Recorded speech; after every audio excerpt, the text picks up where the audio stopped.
আমি আপনাদের সাথে কথা বলতে চাই যে ভবিষ্যতে আমার বাবা ডক্টর এম এ কাইয়ুম আপনাদের জন্য কি করতে পারবে, ভবিষ্যতে তার পরিকল্পনাটা কি।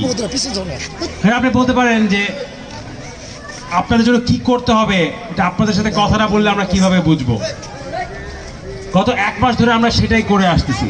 শুধু আমার বাবা নয়, এখানে যত নেতৃবৃন্দ আছে তারা সবাই, আমি, আমার বোন, আমার মা, আমরা সবাই মিলে এলাকায় গিয়ে গিয়ে যতজনের সাথে সম্ভব আমি কথা বলে আসতেছি।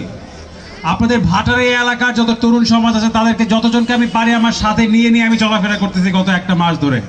অনেকে আজকে এখানে আছে, তাদেরকে নিয়ে আমি যেটা দেখতে পেলাম যে ভাটারা এখনো অনেক পিছিয়ে আছে উন্নয়নের দিক দিয়ে। বিগত 17 বছর অনেক অবহেলার মধ্যে ছিলেন আপনারা। কেমনে বুঝলাম? বসুমতী ওয়াটার পাম্পে যান, রাস্তাটা দেখে আসেন। কেউ বলবে না যে বাড়িধারার মতো একটি ডিপ্লোম্যাটিক জোনের পাশে আজকে ভাটারার আজকে এই অবস্থা। তো আপনাদের কি উচিত না এমন একজন নেতা যে আপনাদের জন্য কাজ করবে?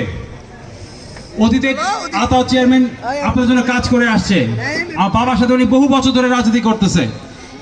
তো এরকম কাউকে আমি আপনার সামনে আনতেছি না যে কি করবে বা আসলে কি করতে পারবে না কিনা, এই প্রশ্নটা আপনার মনে যেন না জাগে। আপনি যেন তাকে, আপনার নেতাকে দেখলে যেন বলতে পারেন না উনি আমাদের জন্য আগেও কাজ করেছে এবং ইনশাআল্লাহ ভবিষ্যতেও কাজ করবে।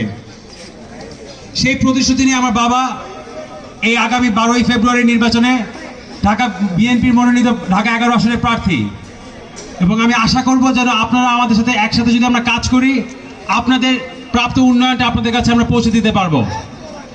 আপনাদের সমাজে যে সমস্যাগুলো আছে সেগুলো আমরা একসাথে মিলেমিশে সমাধান করতে পারবো। আজকে আতাউর কাকা, মুন্সি কাকা যে কথাটি বললো, মাদক আসলেও ভাটার একটি বড় একটি সমস্যা,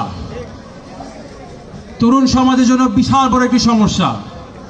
যদি তরুণ সমাজকে যদি আমাদের বাঁচাতে হয়, তাদেরকে যদি সঠিক পথে নিয়ে যেতে হয়, এই সমস্যাটা আমাদের সমাধান করতে হবে এবং আপনার আমার একসাথে মিলেমিশে সমাধান করতে হবে। আমাদেরকে প্রতিরোধ করতে হবে। যদি না করতে পারি আমাদের দেশের ভবিষ্যৎটা কিন্তু ভালো হবে না। তা আমরা যদি এগুলো জানি, আমরা যদি বুঝি, আমাদের একসাথে মিলেমিশে কাজ করতে হবে এবং এই কাজ আমরা কন্টিনিউ করব। নির্বাচনে কি হোক না হোক এটা ডাজন্ট ম্যাটার, নির্বাচনের পরেও আমরা কাজ করব। কারণ আমি আগেও বলে আসছি, এখন বলবো, জনসেবা কিন্তু ক্ষমতার জন্য আটকায় থাকবে না। আপনি যদি জনগণের জন্য কাজ করতে চান, আপনি কাজ করতে পারবেন, আপনার ক্ষমতা দরকার হয় না। কিন্তু ক্ষমতা থাকলে কাজটা করা সহজ হয়। আপনি সব জায়গা থেকে সাপোর্ট পাবেন, হেল্প পাবেন, কিন্তু এটা না থাকলেও কিন্তু আমরা আপনার জন্য কাজ করে যাব। কারণ বিগত 17 বছর আতাউর কাকা, মুন্সি কাকা এরা কি আপনার জন্য কাজ করে যায় নাই? অবশ্যই করে গেছে। তখন ক্ষমতা লাগে না, ভবিষ্যতে লাগবে না। বাট আপনারা যদি